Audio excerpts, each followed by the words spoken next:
Then we can have responses. Lumadede? Yes, thank you so much. I I had three issues. One is the issue of education that has already been handled. Maybe to just emphasize, if there is a way that we can force the issues of bursary to be in an education fund, if there's an official way of doing that, so that it is not uh, at the any of the different members of parliament and elected officials, it can be good. Then, secondly, I was just thinking these issues of accountability.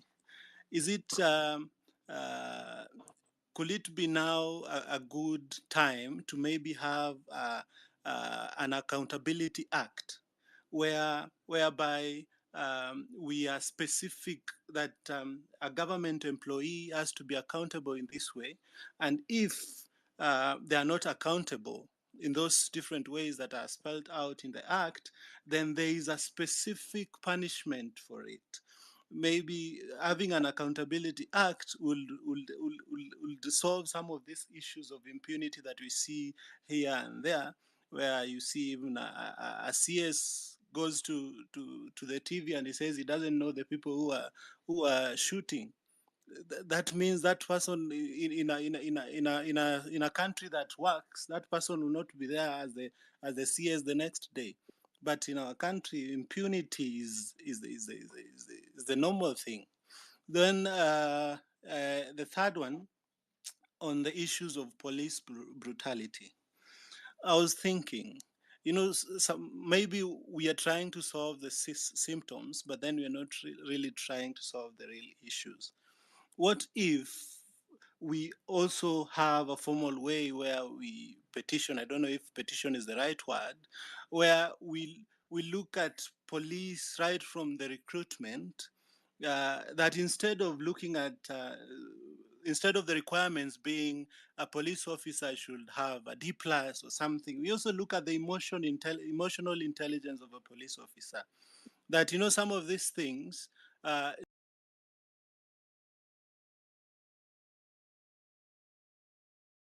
And because of a number of things, and this also leads to their training.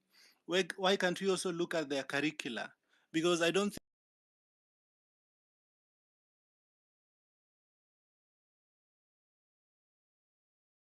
think even the police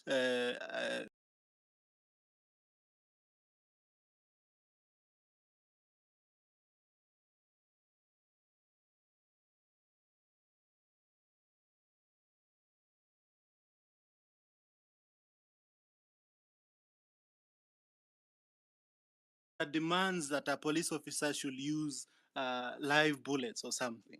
So I was wondering, that shows you that right from their training, these people are not trained on how to really handle these people, really handle citizens, because they they are still using the colonial script of also some effort directed towards overhauling that aspect of the police. It can also be good.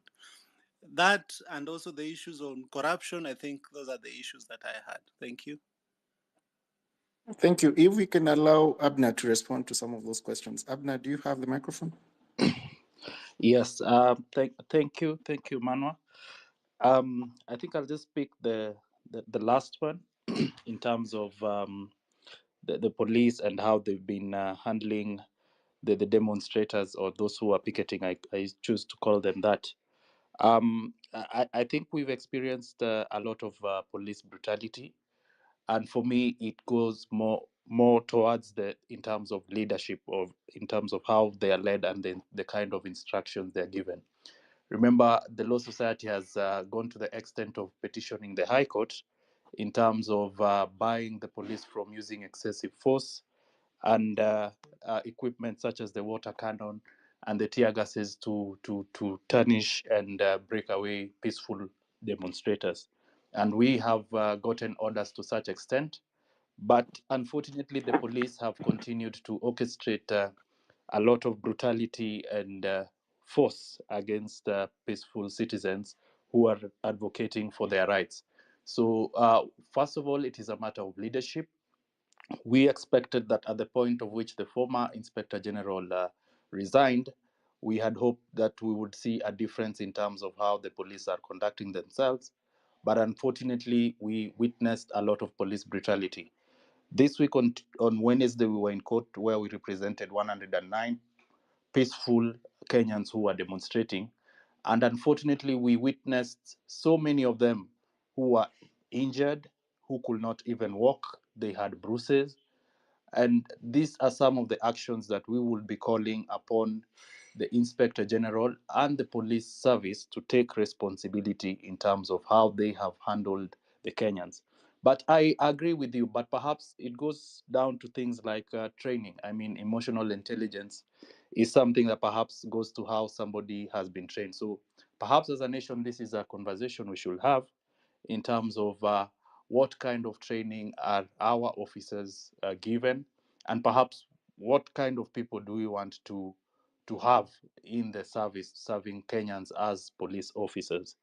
I'd pick another question on. I think one of us asked if we can have a directive where if somebody does not chooses to go to work and does not demonstrate, perhaps if we could have them reprimanded or punished and so forth. I think the Constitution of Kenya makes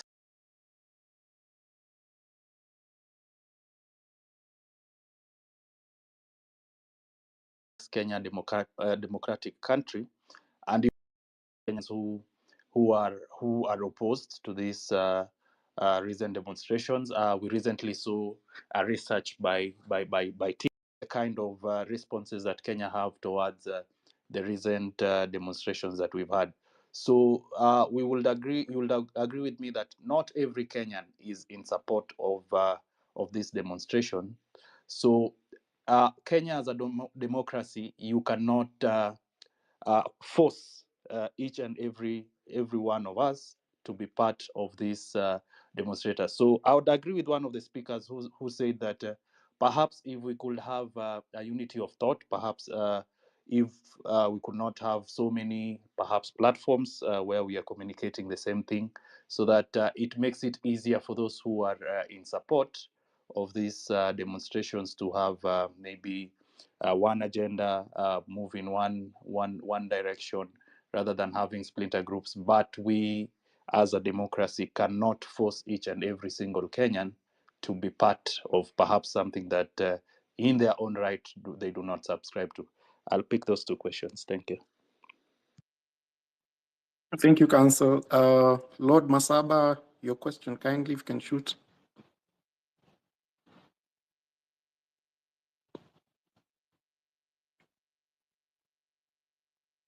Richard?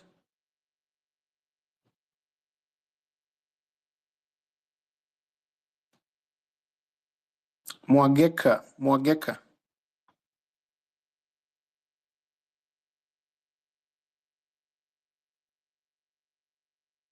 Rian?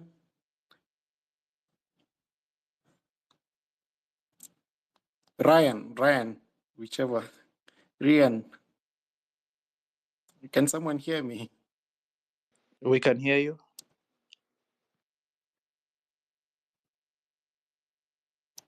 Robert, kindly, if you've requested the microphone, kindly, and you can't speak, drop it so that we can add more speakers to the speaker box. Robert?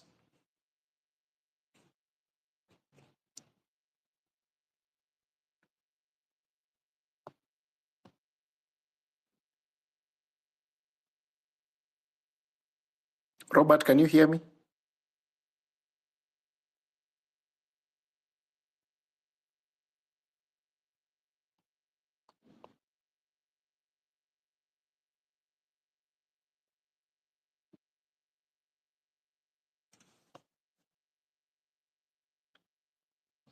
Masaba, you still have the microphone, kindly.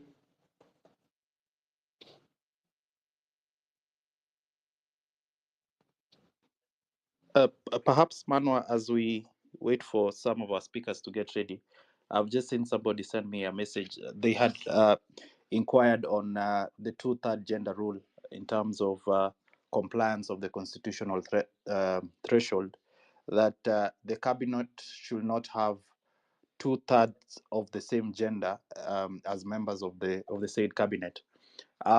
From what we saw yesterday from the first 11, clearly, unless we are jumping the gun, there could be possibility that that particular rule will not be complied with. Previously, we've seen the previous cabinets that we've had since the inauguration of promulgation, of the new constitution 2010, that no previous cabinet has met the constitutional threshold of the two-third gender rule. So perhaps we could be a bit patient and see how the next half of the cabinet will be constituted, and perhaps that could form part of the grounds in which members of the public could petition or submit the memorandum as to the unsuitability of the cabinet. The two-third gender rule is a constitutional threshold, and I think the government, the president, being the head of the executive, has direct control, power, and authority to make sure that that particular provision of law is complied with. Unlike the legislature, which the people directly elect, and perhaps no one has really control as to the constitution or the compliance with the two-third gender rule. When it comes to the executive, I believe that the president has the power to make sure that that particular provision of law is complied with. So perhaps if we could wait and see the second half or the second 11 of this particular cabinet, then we would be able to also submit our memorandum as to the unsuitability of the cabinet in terms of compliance with the two-third gender rule. Thank you. Manuel, Thank you, just to add on Council. to that. Yes, proceed kindly, PLO. Thank you. Just to add on to the two-thirds gender rule.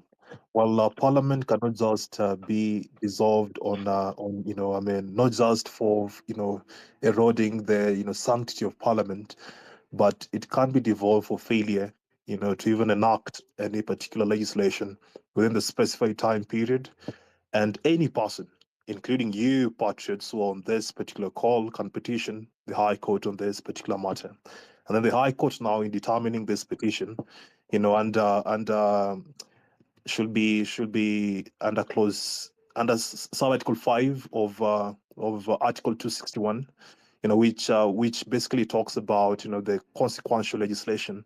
So once you do this, then the High Court, in determining that petition, can make a declaratory order on that matter, and then I'll transmit that order directing Parliament and the AG to take steps to ensure that the required legislation, which is enacted within that period specified, should be reported, to the Chief Justice in terms of progress that was made.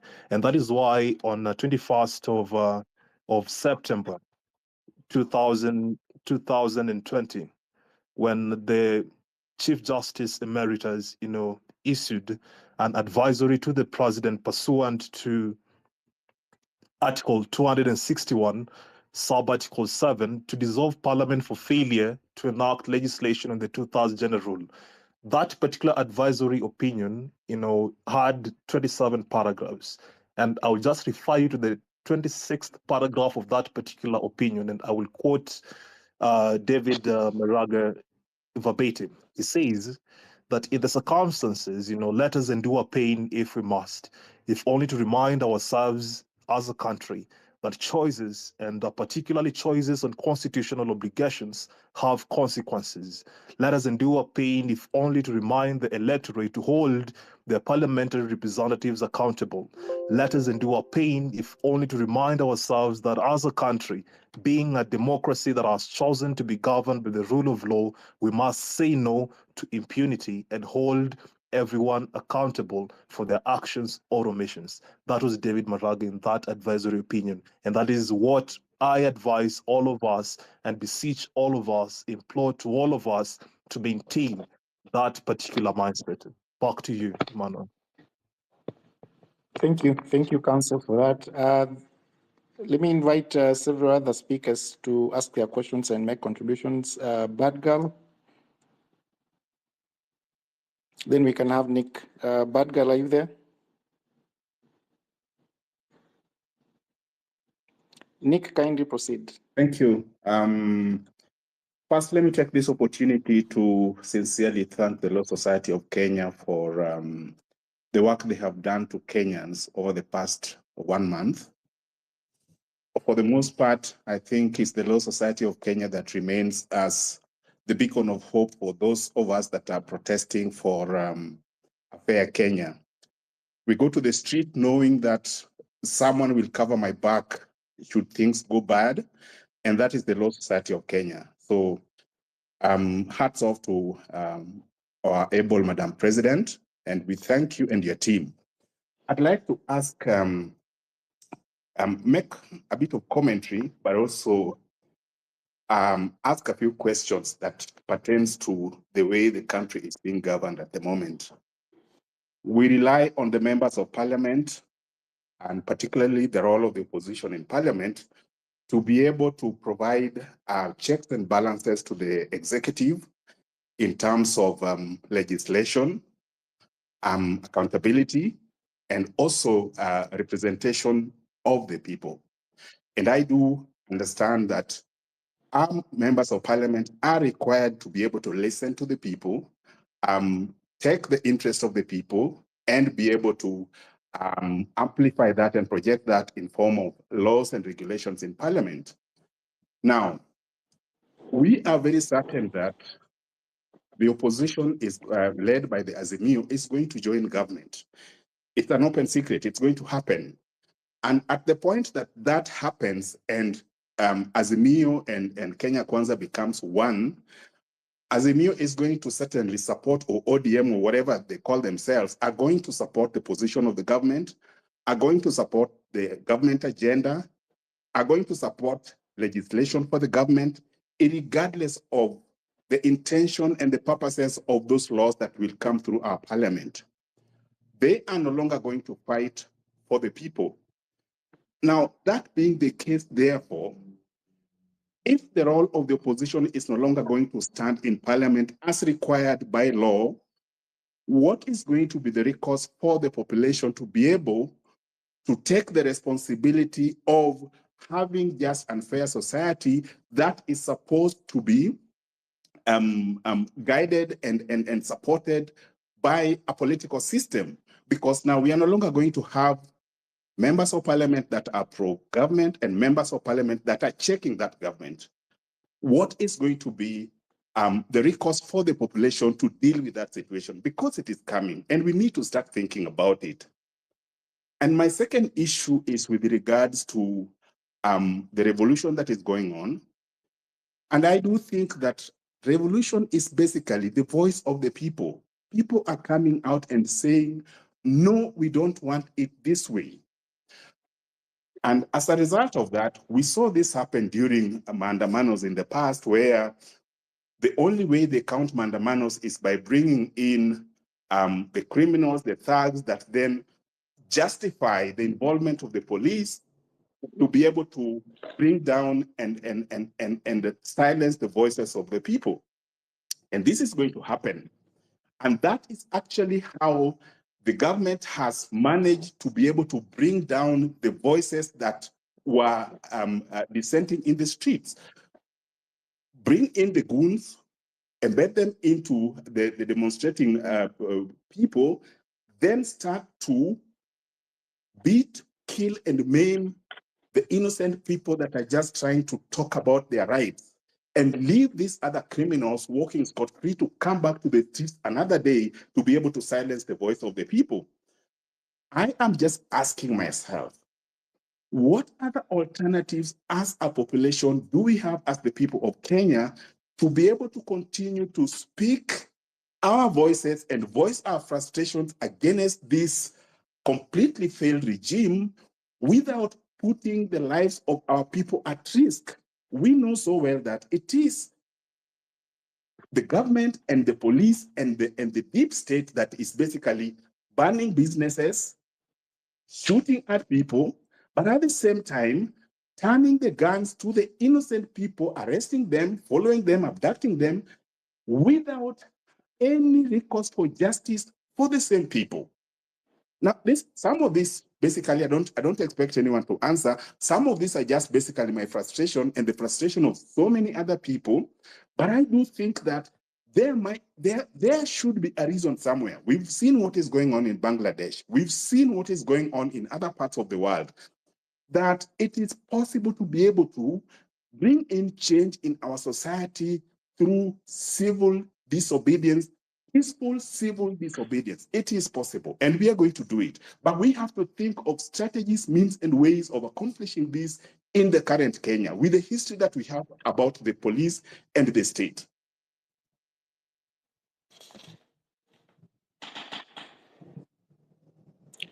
Thank you, Nick. I hope you're done. Yes, I'm done. Thank you. Thank you. Mr. Brian? Thank you so much, Manua. First of all, I want to start with an opening statement that lawyers are the defenders of rule of law, and they are also the abaters of injustice in our country. Why? A good case study is the ODPP Renson Omulele. This guy is cleaning people, withdrawing cases every day without even reasoning the impact of withdrawing those millions of cases. Another thing, I want us to look at it in this way. We've glorified theft in this country to an extent that even the people who are in school, they are praying that I hope I get a job in government so that I can steal and become rich. That is the level of theft that we have. It has got into our minds that everybody is praying, is looking for an opportunity to go into the government or governor or even any state in government so that they can also have a seat at the table where they'll loot their share and retire when the right time comes. We need to have a change of mentality that corruption needs to be taught back in school so that people should know that what the effects of corruption, what it's doing to our healthcare and our education system. Then I have a few questions to all the wakilis. What is keeping Waluke in parliament really? This guy was convicted, in that maize scandal thing, but he's still in parliament. What are you doing to ensure that the likes of Waluke are not in parliament? Question number 2, I'll go to judiciary. What is LSK doing to fast track corruption cases such as the Golden Bag, the Chicken Gate, the FKF, the NYS cases? Because you'll find that there are so many corruption cases in court, and there are lawyers there are judges and magistrates who keep on pushing the dates ahead each and every time. So there is no justice, because justice delayed is justice denied. Then again, what is LSK doing to hold the rogue ODPP from washing and cleaning these corrupt politicians and sanitizing their theft by withdrawing cases? LSK needs to take stern action against the ODPP, even if it means registering for being a lawyer. You know, that is one way of dealing with these rogue people. Then what action is LSK taking against the magistrate and judges who stole cases? Then, how can we push for lifestyle audit of judges and magistrates and the judicial staff? Because you'll find that in some countries, private practice is something that many people love and enjoy. But in Kenya, so many lawyers are running to become lawyers and to become judges and magistrates. Why? A magistrate within 3 or 4 years will be a billionaire by the time he or she is retiring. Yet the salary is a few thousands, hundreds of thousands. But the bribes there are so much. What is LSK doing to ensure we have regular lifestyle audit on all the judicial staff? Then lastly, I'm still going to go to the Omulele guy. What course of action can the LSK institute cases, especially these corrupt cases that the Omulele is withdrawing? Can the LSK initiate criminal proceedings against Omulele so that he can be held accountable to all the cases he's withdrawing? Thank you guys and have a good day. Thank you, Brian. I think I need to remind you all that as the president indicated earlier, President indicated earlier, the session here was to collect your views largely so that we don't spend more time responding to as many questions as possible. It's important to remind you also that we had requested that if you have information that you think can help us build data on the disappearances, on the questions of arbitrary arrest, on the questions of individuals who have lost their lives and the families. As a law society, we are still collecting that information, and we need perhaps you guys to assist us, to assist the members of the public through our toll number that we shared earlier, that is 0800720434. You can get it on our pages, on all social media pages for the Law Society of Kenya. I have had a few questions. I don't know whether the president is there, but I want to respond to some of them. There is a question that was asked about what Waluke is doing in Parliament. We are equally concerned as to why he's in Parliament, having been convicted over, corruption cases. And of course, we know that the case is on appeal. But again, as a country, we watered down Article 10 and Chapter 6 constitutional requirement for holders of public office in 2013. If you remember, we allowed, the IEBC allowed the aspirant then for the position of the president and deputy president to run for office while they were actually answering to allegations before the International Criminal Court. Since then, we have had all manner of people being approved by the IEBC to run for office while they have ongoing cases.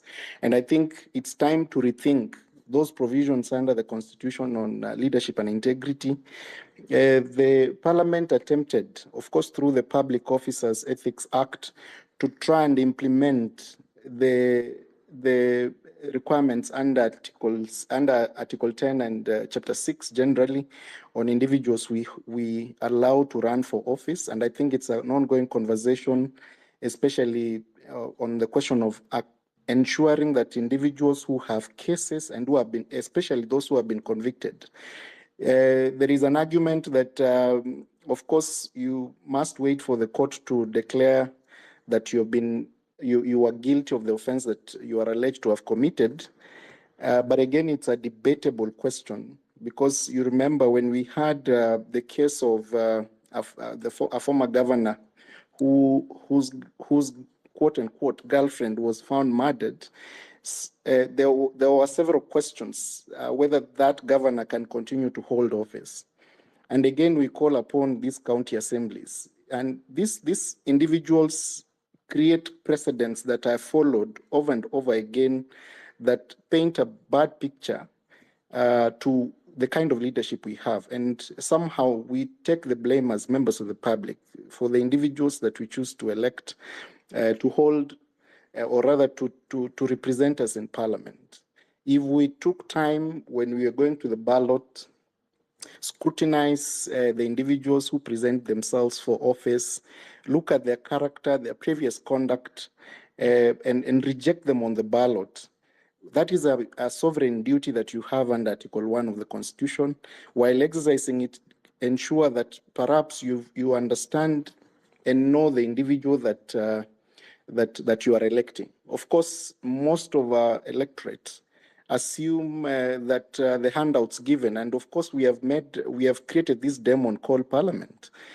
When the elections come, we receive handouts from these politicians and then proceed to actually elect them.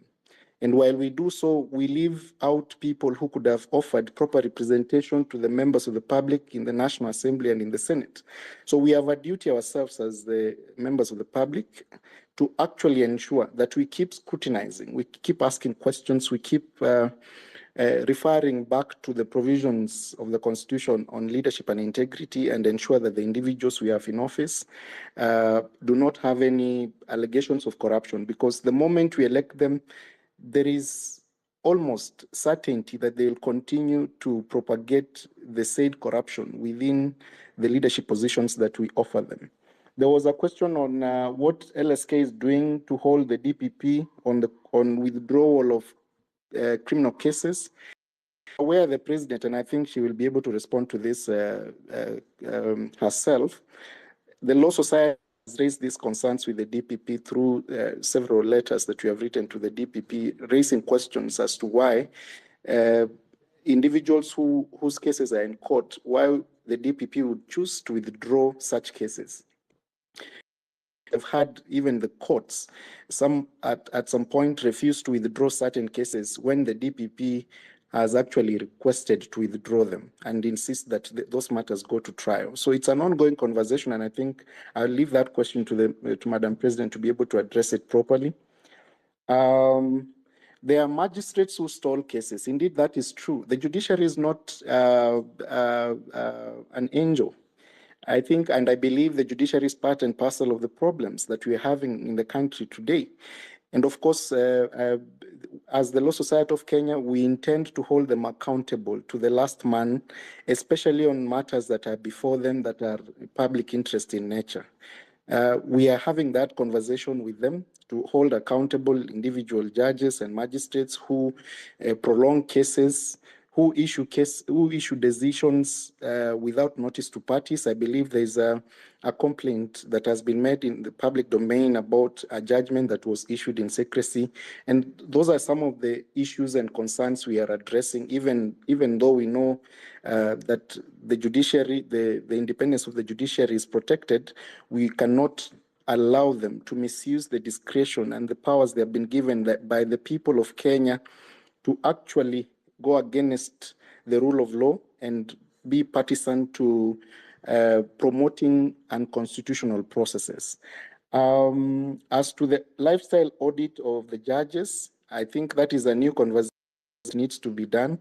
There was a conversation in Parliament that all public officers should actually be subjected to a lifestyle audit, and that includes judges and magistrates who serve us in the judiciary. And this is a conversation, obviously, that the Law Society will continue to follow up and ensure that definitely we have proper people within the judiciary, from the highest office at the Supreme Court to the lowest office at the Small Claims Court.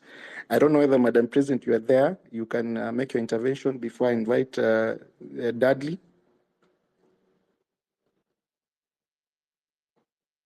With regards to withdrawal of cases, that's a concern that we had, and we have continually raised.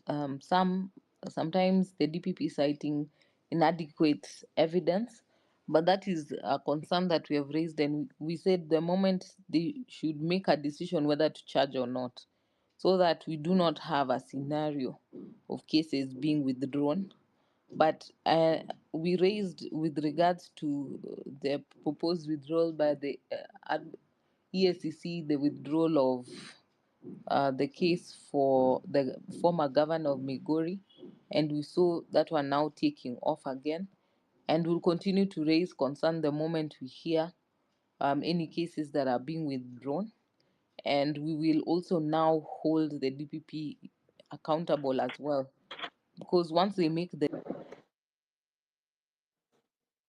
to be a fair arbiter, because it's also prejudicial for you to be taken through the criminal justice system. You're charged, you're put on your defense to respond to charges, you hire lawyers, and you go through all the psychological as well trauma to be taken through the rigors of the criminal justice system, only for one day the matter to be withdrawn, that there was insufficient evidence.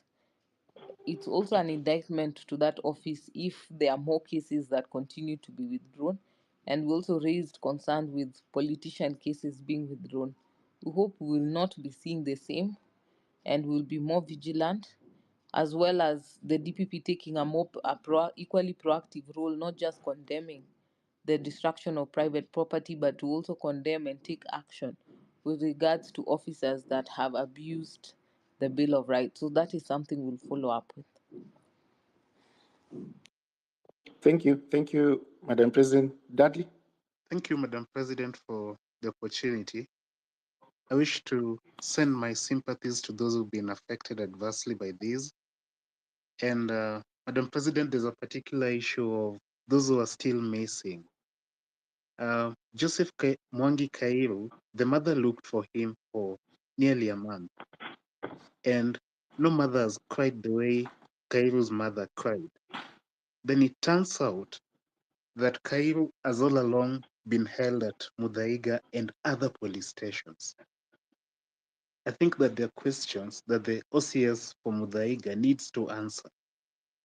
And Madam President, perhaps we also need to conduct a sweep as LSK of the police stations in Nairobi and around Nairobi to see how many Kenyans are still being held in communicado in those police stations. I've seen on the timeline today that there's someone who is at industrial area and has been there for quite some while. What happens is that it's possible for some of these citizens to have slipped through the gaps when LSK was bailing out people from the police stations. Those who were maybe arrested later in the evening or held without being booked on the occurrence books. We could conduct a sweep, a legal aid clinic, specialized legal aid clinic for them to try and find out who is still missing and is being unlawfully detained. And to the police officers who've done this, we have about 47 regional commanders or county commanders and just about 100 OCSs. LSK has up to 24,000 members. We need to begin filing the petitions at IPOA in court for individual responsibility. The case against Koome should have gone in by now so that he faces the consequences of his actions. We need to fight back legally so that these police officers realize that they are also officers of the law, they are agents of the Constitution, and they have no license to be anarchists while accusing peaceful and unarmed citizens of anarchy. Let's move in that direction, the direction of resisting tyranny, of resisting oppression, of resisting state-sponsored terrorism using the legal tools that we have. The other thing that I wish to speak about is this issue of endgame. What is the endgame? The supporters of the status quo ask. The endgame is greater accountability, greater responsiveness. We want responsible and prudent use of our taxes. We do not want corruption cases being withdrawn from the courts. We do not want budgeted corruption. We do not want citizens who are stretching under an oppressive tax regime to lose their money being spent, in useless things. I've seen now State House is asking back for the 1.5 billion budget. I mean, those are things we do not want to see. People did not die for the status quo to continue. So let us sustain the movement. Let us press from every corner, demand accountability from your public servants. That's what they are. They are your public servants. Let's press from every corner. It doesn't have to end in the deposition of the president because he's shown that he wouldn't go anywhere. But accountability is something that we have and we must get. And for that reason, this idea of recycling, the same people have been there. Professor, my teacher, Kithure Kindiki, has our blood on his hands. How can he still be the CS for Interior? It's a joke, it's a mockery of those who've died. It's a mockery of the Kenyan people. It shows that the president and the people around him are tone deaf. They're not willing to listen. And we must press for accountability. Thank you so much, Madam President. Thank you, Dudley, for those contributions. We can take more interventions. Joan, you have the microphone. Kindly, if you can proceed. Thank you so much, Tim. Thank you, Madam President, for this opportunity. Mine is a quick one, a question and a comment. The question first. I was in a meeting the other day and I had someone mention about Article 1 and 2 that has been used over time to exploit and embezzle funds. This is an article that gives the CS Treasury a mandate or a right to approve funds that have been requested for. And these are funds that never saw the that were never budgeted for and never made it to the budget draft.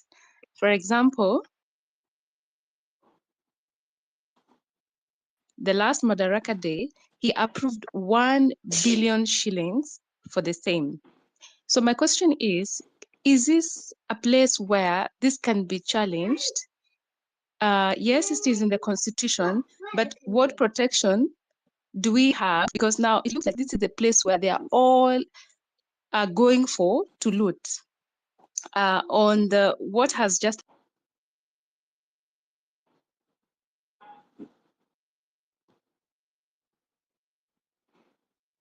happened, clearly it shows in this country you have to be important to be given a position. These guys were fired because he himself, he said that they were incompetent. But again, they're back. Either he's out of touch or to get in this.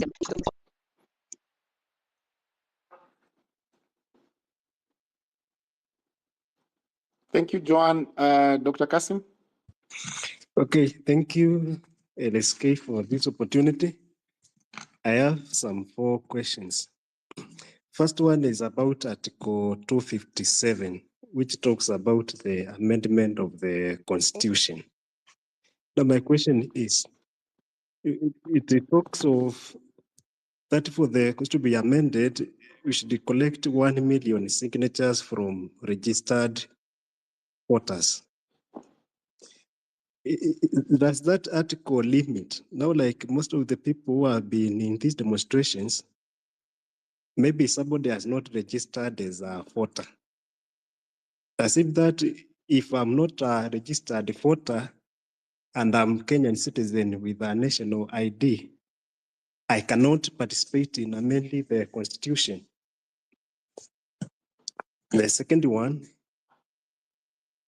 about these other independent organizations, like we have teachers, we have doctors, like in the code of conduct for teachers, they normally say that teachers should not participate in political activities. When you go to the Bill of Rights, everybody has a right to participate in the political activities of our country. So does a code of conduct of a certain association supersede the Constitution? Then I may seek some interpretation of Article 152, which says cabinet secretaries should not be members of parliament. What was in the mind of the drafters? Should we be happy people who are members of parliament, then they resign to take up cabinet slots? Or what was exactly the intent of the Constitution? Then now the last one, about the impartiality of our speaker. If the Speaker of the National Assembly appears to be taking sides with the government, what does the larger population have? Like we have seen clearly the current Speaker of the National Assembly side portray outright favor to the government side. What do we have as the citizens? How can we address that? Then lastly, if we were to propose for an amendment of the Constitution, like we have been talking of limiting the number of elected posts, what if these people collect 1 million signatures and the amendment is rejected by the county assemblies and maybe the National Assembly because it's touchy on them? Is there another avenue we can have to change the Constitution? Yeah, thank you. Thank you very much, Dr. Kasim. We can have one more before, Madam President, considering that those are 4 questions, 5 questions, if you're available, you can respond to some. Then I can have Abner. Yes, you can hear me?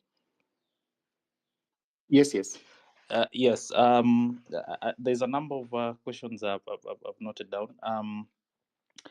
There was a question on I think one of the previous speakers in terms of the role of the opposition, where he complained of perhaps quote unquote the opposition being compromised. Now, perhaps if I could take him back to when the president was signing the IBC bill into law. Remember, there was a bipartisan team in parliament that worked on what they termed the NADCO report that was approved by parliament and submitted to the president for recommendation. And there are a number of recommendations that the NADCO had recommended to the president for implementation. It is a very bulky report. Perhaps if you could take some time and go through it. But that's a more political than legal question, but maybe just to delve into it slightly.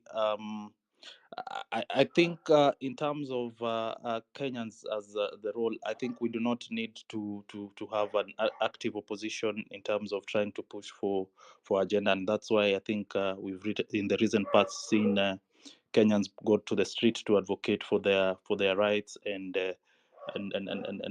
all that.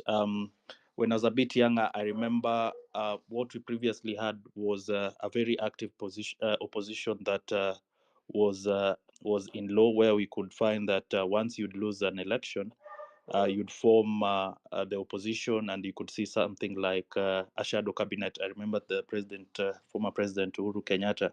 At that time, they could even have a shadow cabinet just to have checks and balances in government. So that forms part of the NADCO report, where they have recommended that the official opposition be provided for in terms of the law. Whether it would be effective or not, that is a question for another day. The other question was on the issue of Chapter 6, which Manwa, you delved into it in terms of the balance between presumption of innocence and Chapter 6. And I think for me, I'm of the school of thought that while the presumption of innocence is paramount and everyone is entitled to that until a case is determined, but when it comes to Chapter 6, I think when it comes to holding of public offices, I think once a public officer or a state officer then has a charge in court, then for the purpose of the sanctity of Chapter 6, that is good governance and all that, I think one should step aside until the case is cleared. We are not saying that you're guilty. We are not saying that the charges are confirmed, but until the case is heard and determined, and you have defended yourself successfully, then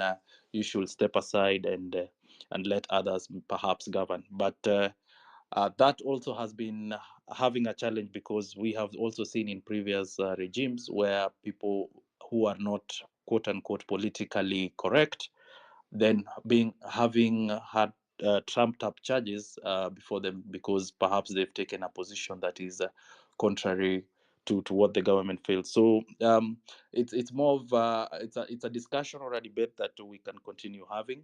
Ochel Dudley talked of something to do with the police stations.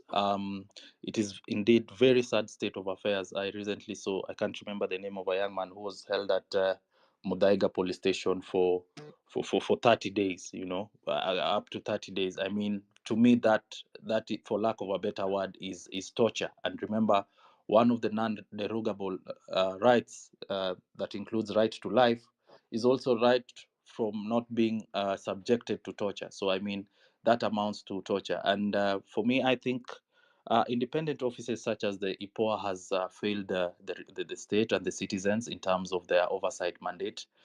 And they have turned out to be this dog that barks but cannot bite. I recently had a conversation with a friend, and he had a suggestion such as, having CCTV cameras in our police stations. I mean, what is it that happens behind those closed grills and cells? What is it that happens so that a police station can hold a citizen up to 30 days? I mean, that is inhumane. So those are such kind of conversation that we should be having, because Mano, you can attest, sometimes you are sure that a citizen has been arrested, is at a particular police station, but the police officer or the OCS denies that this person is not in this particular police station. So perhaps for accountability purposes, we can front for such kind of reforms, so that we have, I mean, a police cell is just a holding area. There's no secret there. So that for purposes of openness and integrity, then we can call or demand for footage and see whether this person is being detained in that station or not. Maybe perhaps to the last speaker, I only managed to get the last part in terms of what happens if we are trying to amend the constitution, and at some point perhaps the political class then in their way manipulate and reject. I think we are a step in the right direction, where citizens have invoked their rights under Article 1, and are now forcing the political class to have some of these very uncomfortable conversations, to deal with accountability, corruption, pilferage of public funds, and citizens calling for, good governance. Yeah. So I just remind him that the absolute power belongs to the people. If you could remember, if you're a bit, your memory could serve you right. If you could remember, we had push for example, how we had the push for the new constitution through you could remember the Bomas draft, the orange and the banana, and that was a direct push by the citizens. So I'm a firm believer that the absolute power belongs to the people, and if there are particular sections of this constitution that we would want amended, then we are still able to push and have the same hard and amended, because man was not made for the law. Thank you. Manuel, just to add on to that, I think I'll just answer two questions on what Abner has mentioned on Article 152. That provides for the constitution of cabinet. Someone asked about a cabinet secretary being a member of parliament. Well, the system of governance that we are currently, the constitutional dispensation that we have right now, is a presidential kind of system of governance. So